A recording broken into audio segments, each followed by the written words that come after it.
हाँ, तो जय हिंद। आप सभी का स्वागत है एजुकेशन पॉइंट गरौल में। तो ऑल सब्जेक्ट के ऑब्जेक्टिव पढ़ने के क्रम में आज हम पढ़ने वाले हैं कक्षा 10 का इतिहास का तीसरा चैप्टर, जो है हिंद चीन में राष्ट्रवादी आंदोलन। तो मैं उम्मीद करता हूँ कि आप लोग इस चैप्टर को पढ़कर आए होंगे और इस चैप्टर के जितने भी ऑब्जेक्टिव क्वेश्चन बन सकते हैं मैं इस वीडियो में आप लोगों को बताऊंगा। तो आप लोग इस वीडियो को बिना स्किप किए शुरू से अंत तक बने रहिए। तो इससे जो है इस चैप्टर से जितने भी ऑब्जेक्टिव क्वेश्चन एग्जाम में पूछे जा सकते हैं इसी में से आने की संभावना है। तो आप लोग इस वीडियो को शुरू से अंत तक देखिए और बने रहिए। तो चलिए हम स्टार्ट करते हैं आज का क्लास। तो आप लोग प्रयास कीजिएगा जितना जवाब जानते हैं कमेंट में करने के लिए। इससे आपकी तैयारी जो है और ही बेहतर होगी। तो चलिए हम लोग शुरू करते हैं। देखिए पहला क्वेश्चन हमारा दिया है कि the history of the loss of Vietnam किसने लिखा। ऑप्शन में हो ची मिन, फान बोईचाओ, कुआंग या त्रियू। तो the history of the loss of Vietnam के जो लेखक है वो फान बोईचाओ है। ऑप्शन बी हमारा राइट आंसर होगा। अब हमारा नेक्स्ट क्वेश्चन है कि मार्च 1946 में फ्रांस एवं वियतनाम के बीच होने वाला समझौता किस नाम से जाना जाता है। तो मार्च में जो 1946 में फ्रांस और वियतनाम के बीच जो समझौता हुआ था वो जो है किस नाम से जाना जाता है। तिंत सीन, कैंटन, होचिमिन, इनमें से कोई नहीं। तो इनमें से कोई नहीं है। और ये किस समझौते के द्वारा हुआ था।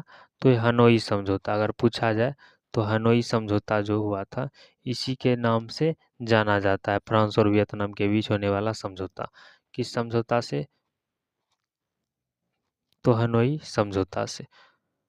फिर नेक्स्ट क्वेश्चन है कि हिंद चीन में कॉलोन किन्हें कहा जाता था।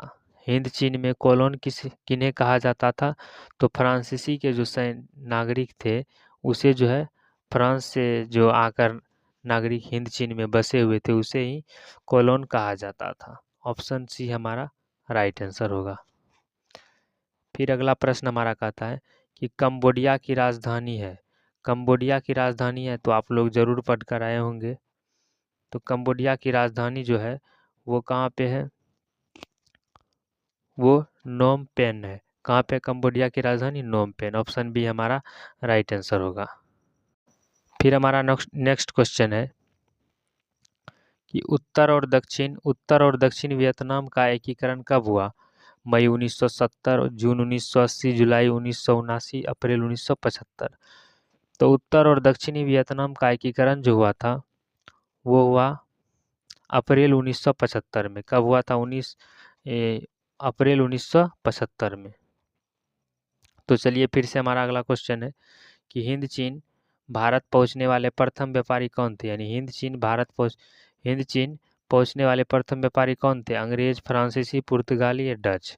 तो हिंद चीन पहुंचने वाले प्रथम व्यापारी जो थे वो पुर्तगाली थे। कौन थे।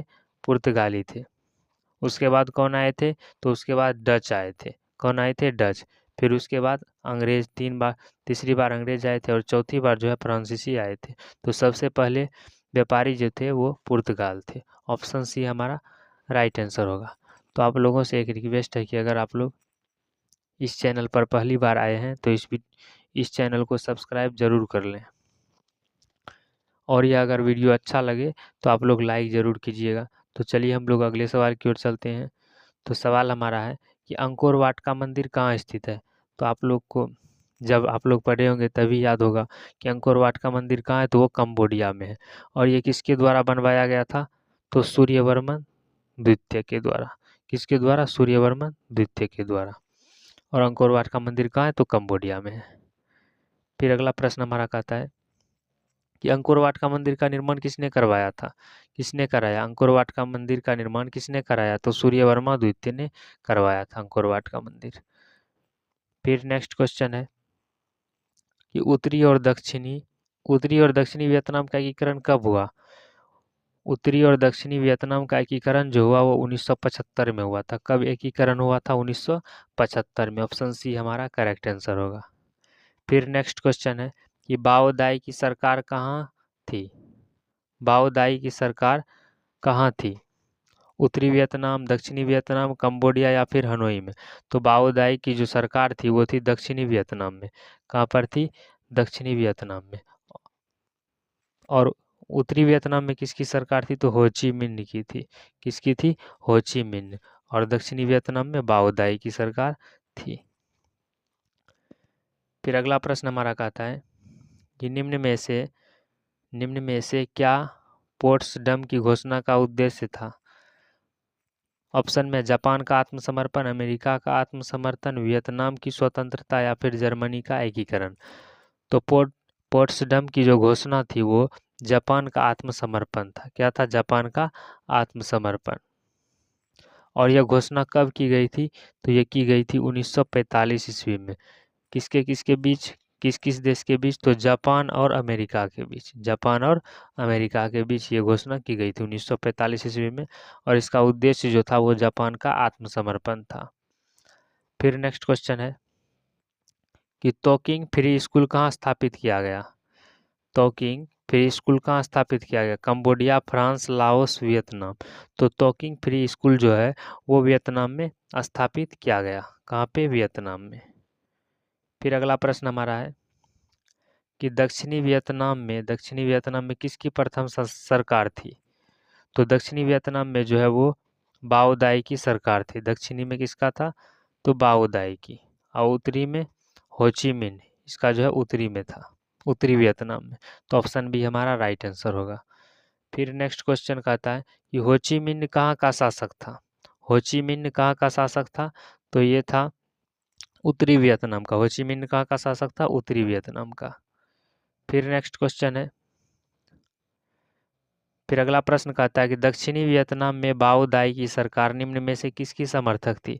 चीन, स्पेन, फ्रांस या पुर्तगाल?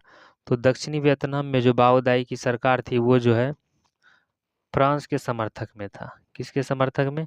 फ्रांस के समर्थक में था। फिर अगला प्रश्न हमारा आता है, नेक्स्ट क्वेश्चन है कि 1954 का जेनेवा समझौता के क्रियान्वयन की देखभाल हेतु त्रिसदस्यीय अंतर्राष्ट्रीय निगरानी आयोग का सदस्य निम्न में से कौन नहीं था? Bharat, Canada, Poland, France? तो इसका जो राइट आंसर हो जाएगा वो फ्रांस नहीं था। कौन नहीं था? फ्रांस। Option D. फिर नेक्स्ट क्वेश्चन है कि हिंद चीन में कौन सा राष्ट्र शामिल नहीं है? हिंद चीन में कौन सा राष्ट्र शामिल नहीं है? वियतनाम, लाओस, चीन, कंबोडिया।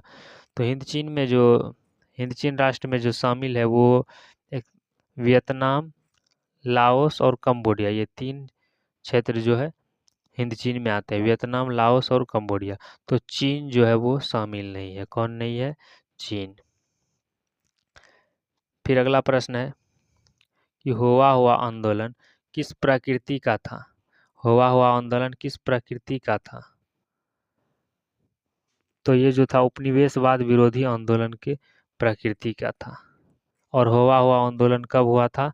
तो ये 1939 ईस्वी में हुआ था। कब हुआ था हुआ हुआ आंदोलन? 1939 में। और इसका प्रकृति क्या था? तो उपनिवेशवाद विरोधी आंदोलन। फिर अगला प्रश्न है कि वियतनाम लोकतांत्रिक गणराज्य की स्थापना किस वर्ष हुई? 1930 में, 1940 में, 1943 में या फिर 1945 में? तो वियतनाम लोकतांत्रिक गणराज्य की जो स्थापना हुई थी वो हुई थी कब? तो वो हुई थी 1945 में। कब हुई स्थापना? 1945 में। ऑप्शन डी हमारा राइट आंसर होगा। फिर नेक्स्ट क्वेश्चन है कि हो ची मिन्ह का शाब्दिक अर्थ है? हो ची मिन्ह का शाब्दिक अर्थ है पथ प्रदर्शक, मसीहा, क्रांतिकारी, इनमें से कोई नहीं। तो हो ची मिन्ह का जो शाब्दिक अर्थ है वो क्या है? हो ची मिन्ह का जो शाब्दिक अर्थ होता है वो पथ प्रदर्शक होता है। क्या होता है? पथ प्रदर्शक। फिर नेक्स्ट क्वेश्चन है कि वियतनामी कम्युनिस्ट पार्टी के संस्थापक कौन थे? तो सवाल कहता है कि वियतनामी कम्युनिस्ट पार्टी के संस्थापक कौन थे? हो ची मिन्ह, न्युयन गियाप, राजापुत्से, हुइना फूसो। तो वियतनामी कम्युनिस्ट पार्टी के संस्थापक जो थे वो हो ची मिन्ह थे। कौन थे? हो ची मिन्ह। फिर नेक्स्ट क्वेश्चन हमारा है कि किस राष्ट्रपति के शासनकाल में अमेरिका ने पहली बार वियतनाम युद्ध में भाग लिया? तो किस राष्ट्रपति के शासनकाल में अमेरिका ने पहली बार जो है वियतनाम युद्ध में भाग लिया? तो वो जो राष्ट्रपति थे वो जॉन एफ कैनेडी थे। कौन थे? John F Kennedy. Option C right होगा। फिर नेक्स्ट क्वेश्चन है कि वियतनाम युद्ध की समाप्ति किस अमेरिकी राष्ट्रपति के समय में हुई? George Washington, George Bush, F D Roosevelt, R Nixon. तो वियतनाम युद्ध की समाप्ति जो है अमेरिका के जो राष्ट्रपति थे वो कौन थे? तो वो थे जॉर्ज निक्सन। वियतनाम युद्ध की समाप्ति की अमेरिका के जो राष्ट्रपति थे वो कौन थे? R Nixon. ऑप्शन डी हमारा राइट आंसर होगा। फिर नेक्स्ट क्वेश्चन कहता है कि किस विख्यात दार्शनिक ने अदालत लगाकर अमेरिका को वियतनामी युद्ध के लिए दोषी ठहराया? Rousseau, Laski, Russell, Hegel. तो दार्शनिक जो अदालत लगाकर अमेरिका को वियतनाम युद्ध के लिए दोषी ठहराया था वो रसेल थे। कौन थे? रसेल।